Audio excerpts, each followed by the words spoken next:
श्री स्वामी समर्थ. सर्वांचे माझ्या मराठी यूट्यूब चॅनलमध्ये म्हणजे शंकर महाराजांचा आशीर्वाद या चॅनलमध्ये मनापासून स्वागत आहे. स्वामींच्या कृपेने तुमच्या सर्व चांगल्या इच्छा पूर्ण हो. मैत्रिणींनो, आजचा जो टॉपिक आहे तो जरा वेगळा आहे. तो आहे की प्रत्येकाला शत्रू तर असतातच, बरोबर आहे.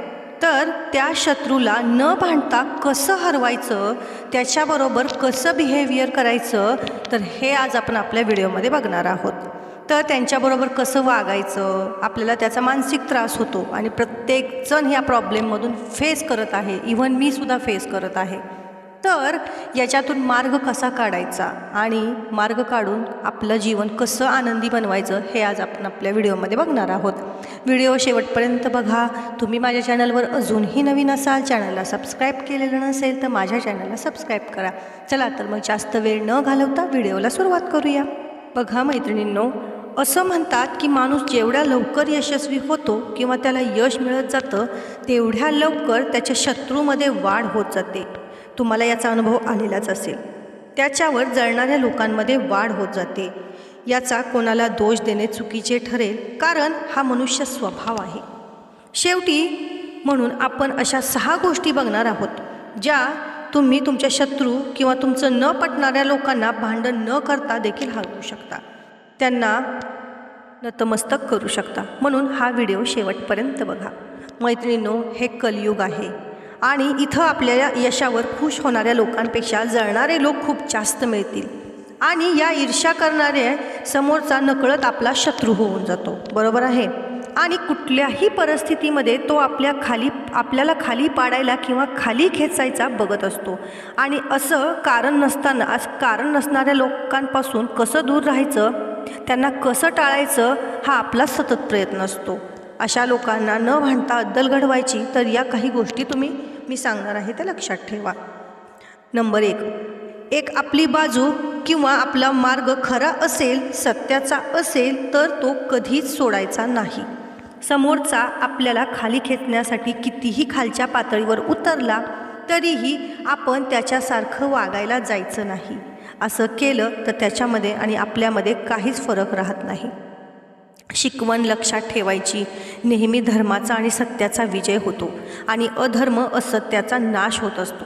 जसं 5 पांडवांचा विजय झाला आणि 100 कौरवांसमोर त्यांचा विजय झाला, अगदी तसं म्हणून नेहमी लक्षात ठेवा, समोरच्याला खाली पाडण्यासाठी आपल्याला कट कारस्थान करण्याची गरज नाही.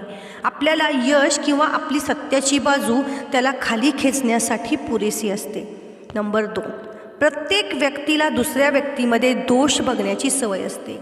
माणूस स्वतःमध्ये काय दोष आहे ते कधीच बघत नाही.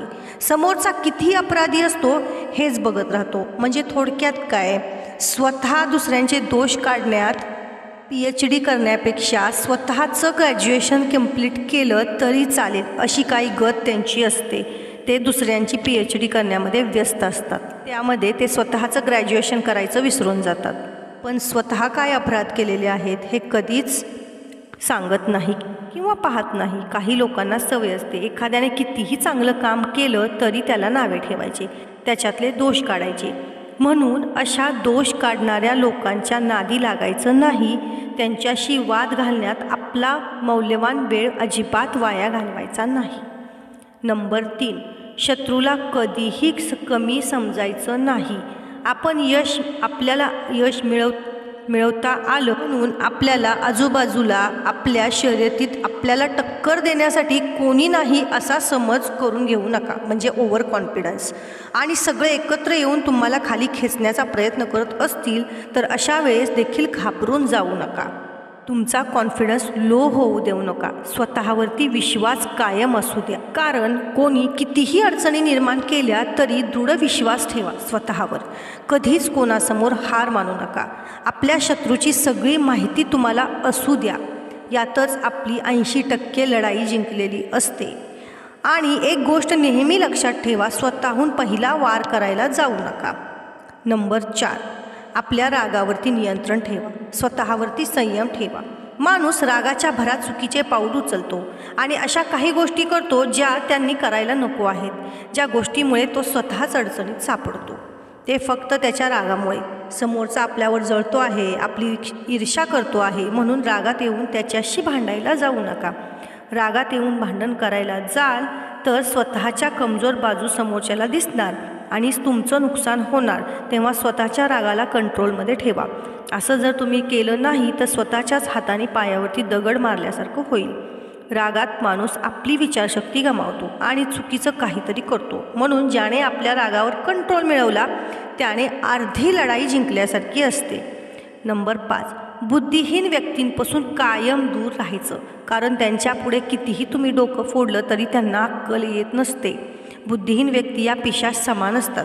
बुद्धिमान व्यक्ती अशा लोकांपासून कायम दूर राहतात, कारण त्याला माहीत असते लोकहीन व्यक्ती दुष्ट लोकांना हाताशी धरून आपल्याला खाली खेचण्याचा प्रयत्न 100% करणार. दुष्ट लोकांसमोर कधीही लोकांबरोबर कधीही संगत ठेवू नका. ज्यांची नियती साफ नसते त्या लोकांपासून तर कायम दूर राहावा. ते नेहमी एकमेकांना नावं ठेवण्यात, दुसऱ्यांची उणेधुणे काढण्यात नेहमी व्यस्त असतात. अशा लोकांपासून तुम्ही कायमचे दूर राहिला ते तुमच्यासाठी खूप चांगले असेल. नंबर 6, तुमच्या स्वभावामध्ये कठोरपणा असू द्या. कधीकधी आपल्यालाच आजूबाजूला असणाऱ्या खराब लोकांना सभ्यतेची भाषा कळत नाही. जशास तसे टिट फॉर टॅट उत्तर कळून येते. म्हणून समोरच्याला आपण कमजोर आहोत असं कधीही दिसून देता कामा नये. आपण सगळ्या गोष्टींना समर्थपणे तोंड देऊ शकतो तेवढा आत्मविश्वास समोरच्याला आपल्या वागण्यात दिसायला हवा. बोलण्यामध्ये कणखरपणा हवा, जेणेकरून तो आपल्या वाटेला जाणार नाही. आपल्या स्वभावात कडवटपणा देखील असू द्या आणि शत्रूला तो वेळोवेळी देखील दिसायला हवा. कठोर वागताना किंवा जशास तसे उत्तर देताना आपला सत्याचा मार्ग मात्र सुटता कामा नये. कितीही अडचण आल्या तरी लढाई ही चांगल्या हेतूने आणि चांगल्या कामांसाठीच असायला हवी. उगाचच तो भांडतोय म्हणून तुम्ही भांडताय तर हे चुकीचे आहे. तर मैत्रिणींनो, जशास तसे वागा, आपले संस्कार विसरू नका. अशा प्रकारे या गोष्टींचा जर तुम्ही तुमच्या आयुष्यामध्ये अवलंब केला तर शत्रूला न भांडता देखील तुम्ही हरवू शकता. ईर्ष्या करणाऱ्या लोकांना देखील तुम्ही असं वागता आहे ते बघून ते तुम्हाला घाबरून तुमचे कधीच नादी लागणार नाहीत. तर मैत्रिणींनो, एक अशा काहीतरी छोट्या छोट्या गोष्टी असतात ज्या आपल्याला माहीत नसतात किंवा तो आपण माहीत असूनही त्याचा अवलंब आपल्या आयुष्यामध्ये करत नाही. तर तुम्ही नक्की या गोष्टींचा अवलंब करा.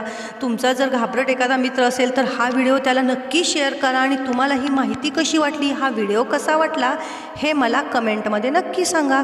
श्री स्वामी समर्थ. आणि अजूनही माझ्या चॅनलला सबस्क्राईब केलं नसेल तर चॅनलला सबस्क्राईब करा. धन्यवाद.